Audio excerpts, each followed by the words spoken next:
Tiri painozi Glamorous Hair Lounge.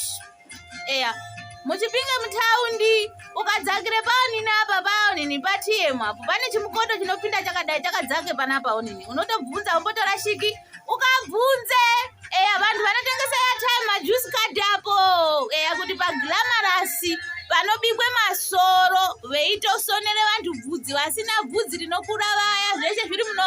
Eya, nevanogunda vari muno vanogere bvudzi risingatadini vedachire iyo avatengesi bvudzi revantu. Musazotya kuti kwai tinozogadzirwa tinozoshandiwa.